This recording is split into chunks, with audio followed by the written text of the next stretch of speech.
Look, I understand the Bulls probably feel a certain sense of like cost spent on Vooch because of what they gave up and what those picks turned into. Now that it's gone, like I understand they want to have like a semblance of we're competitive and we have Levine and DeRozan and like Vucevic is a name guy, and like even for him at his age, I don't think like this contract is the craziest thing in the world. Like I don't love it, but I kind of understand the money and the years. What I don't understand is why the Bulls are just like kind of comfortable seemingly kind of being in this zone where like, yes, they almost did beat the Miami Heat, but like they were never going to beat the Heat and then like replicate what the Heat did to make the NBA Finals. That was never going to happen. They were going to get they would probably have not beat the Milwaukee Bucks in round one, I would suspect. So I just don't understand what they are. I kind of think this is the first one of the steps or kind of fruit of the validation that this is now like the new Washington Wizards. Like they have taken the crown of the team that's just like spending lots of money for what reason and like are bad. I think that's now just the Bulls. The Bulls are the new Wizards. And they have the overpriced guard to go with it, right? You know, they've got Zach LaVine there.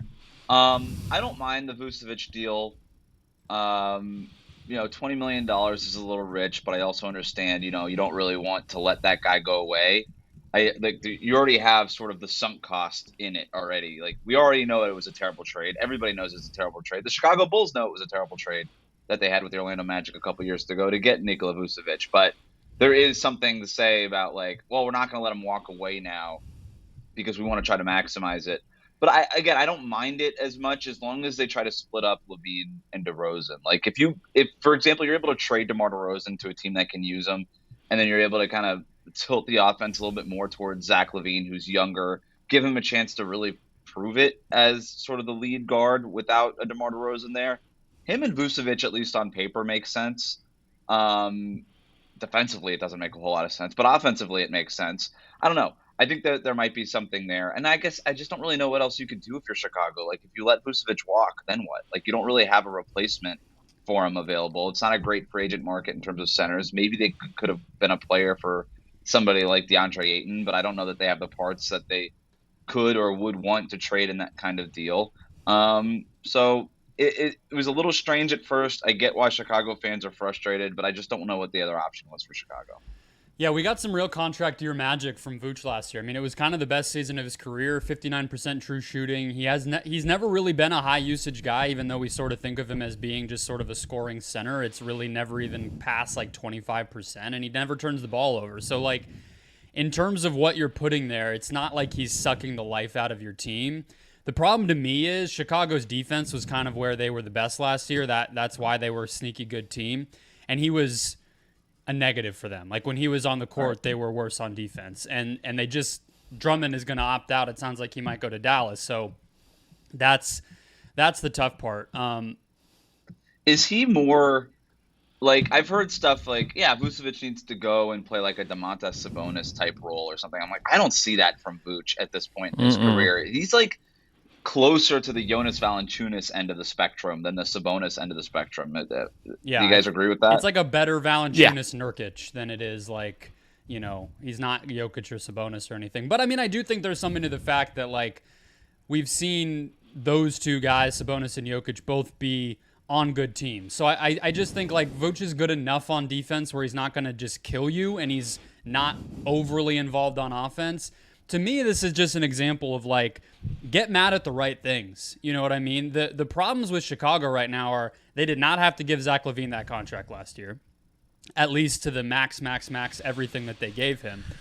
And Lonzo Ball, that you can't blame anyone for that, right? So it's like, that's the problem. And you talked about trades, Wes, and it's like, they really can't make any trades because Lonzo's their only salary. And so I think that outside of like DeRozan on an expiring, which I'm not sure who necessarily wants that in his mid-30s, and then Levine's huge deal. So, I think there's something to be said for bringing Vooch back with all the qualities we talked about, and he gives you at least one more kind of mid-tier salary if you do end up having to shuffle things down the road. The real, I guess, concern in terms of the years and like what the actual contract is I think he's already 33.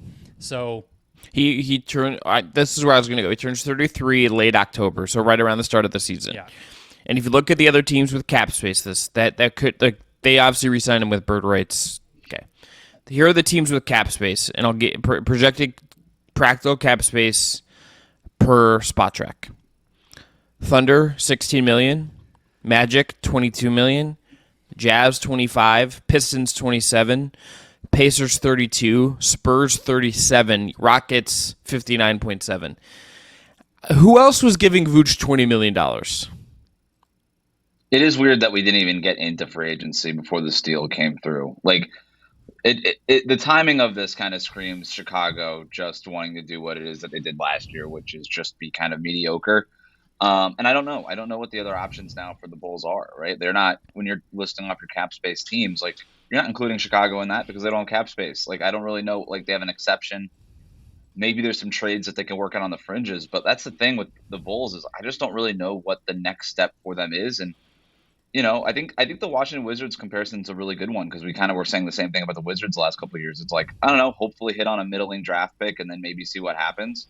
And stay healthy maybe for a year and maybe make a run into the second round of the playoffs. It feels like that's best case scenario still for Chicago. Should trade Caruso. If I were them, it's trade Levine, trade DeRozan.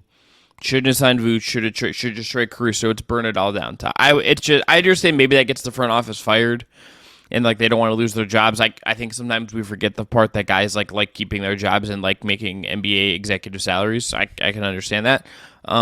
Who's your Levine team? And look again. If you think, because I just don't know who in the world is taking that, even in a Beal type of situation. Like, I think Beal's a more valuable player, even though he made more money. I think Levine, with his injury history and the length of that contract, I genuinely think you're talking about one of the more untradeable situations in the league. So I don't know what. Yeah, that's the harder one. It's like, are the Knicks? Is that the Knicks cash in? I don't really see that.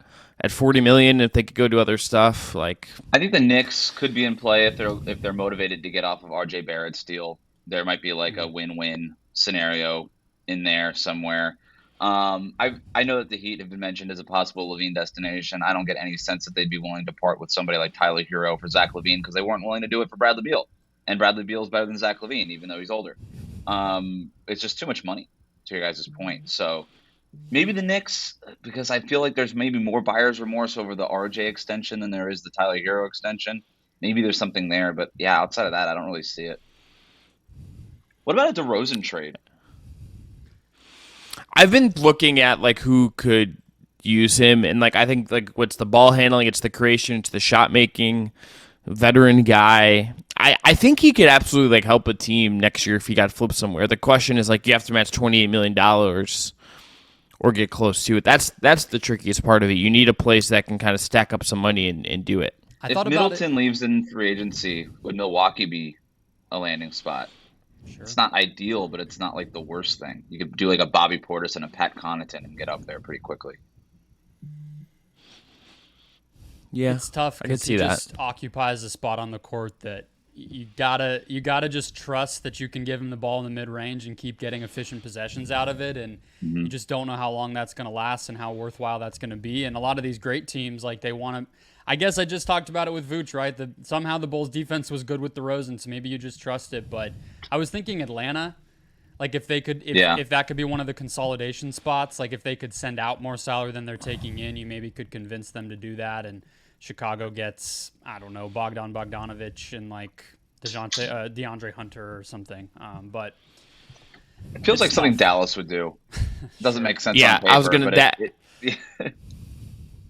Just a lot of offense and Dallas, defense. The poo-poo platter offer that they put for DeAndre Ayton, just say, hey, Chicago, how does this feel for you? Yeah. Salute to Lonzo Ball. Prayers up for Lonzo Ball. That's my parting thoughts on the Chicago Bulls. I just want that guy to play basketball again. I would just like him to be healthy and like able to walk upstairs. That would be cool.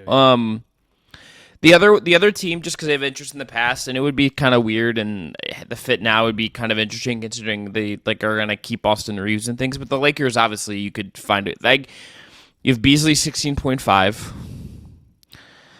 you have Bombas 10.3. Yeah, that does it. Yeah, they're an interesting team that I actually don't think is getting talked about enough. The Lakers, with the ability to have that sign and trade flexibility and still re-sign Reeves and Hachimura, but It just has to be the perfect number, and it has to be the perfect fit. DeRozan is also an expiring contract, so any team looking to trade for him, you don't know for sure if you're going to keep him, so. And I don't love that for the Lakers because I'm not taking any touches away from Austin Reeves. The Lakers have stability for the agree. first time in a while, and I just feel like they're going to blow it, and it's going to be hilarious. Like they just have this nice team that they can just roll back and start to build up from, and then they're just going to do something dumb.